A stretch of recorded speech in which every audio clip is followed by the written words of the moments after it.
जो स्वयं की आहुति देकर राज्य की रक्षा करे, वही सच्चा राजा कहलाता है।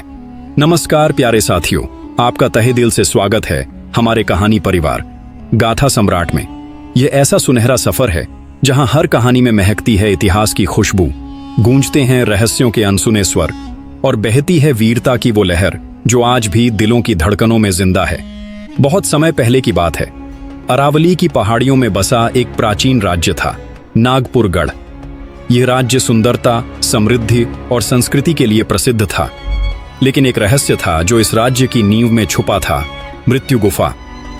यह एक गुफा थी जो नगर से 3 योजन दूर दक्षिण में थी और जिसमें रहने वाला था कालकेतु नामक एक भयानक राक्षस। राजा धीरसेन के शासन में सब कुछ शांत और स्थिर था, परंतु एक रात आकाश में काले तूफान के साथ भयंकर गर्जना हुई। नगर के बाहरी गांवों से लोगों के गायब होने की खबरें आने लगीं। पशु कटे पाए जाते, कुएं सूखने लगे और आकाश में अजीब सी लाल छाया छाने लगी।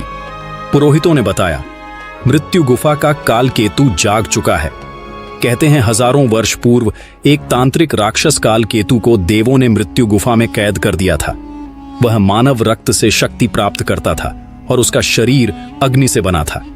3 आंखें, 10 हाथ और उसकी फुफकार से पत्थर भी पिघल जाए। अब जब वह फिर से जाग गया था, राज्य पर विनाश का खतरा मंडराने लगा।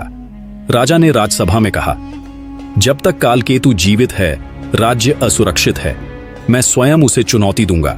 सभी मंत्रियों, सैनिकों और रानियों ने उन्हें रोका, पर राजा अडिग रहे। उनके साथ गया एक महायोद्धा, वीरवर्य सेनापति भानुपाल, जो उनका परम मित्र था। राजा और भानुपाल ने अग्निधारी कवच पहना जो राक्षस की ज्वालाओं को रोक सके। उन्होंने साथ में लिया एक दिव्य शस्त्र, चक्र नारायण, जिसे एक आशी ने उन्हें वरदान स्वरूप दिया था। 3 दिन की यात्रा के बाद वे पहुंचे मृत्यु गुफा के द्वार पर, जहां वायु स्थिर थी, पक्षी मौन थे और आकाश रक्तिम था। जैसे ही वे गुफा में प्रवेश करते हैं, श्वास लेने में कठिनाई होती है। गुफा के पत्थर तपते हैं और दूर एक भयानक गर्जना सुनाई देती है। एक आग के गोले के बीच उभरता है कालकेतु राक्षस। उसकी आंखें अंगारे जैसी, शरीर से धुएं की लपटें और हर एक हाथ में अग्नि से बना अलग अस्त्र। कालकेतु ने लपटों की एक विशाल लहर फेंकी। भानुपाल ने ढाल उठाकर राजा को बचाया, पर खुद जल गया।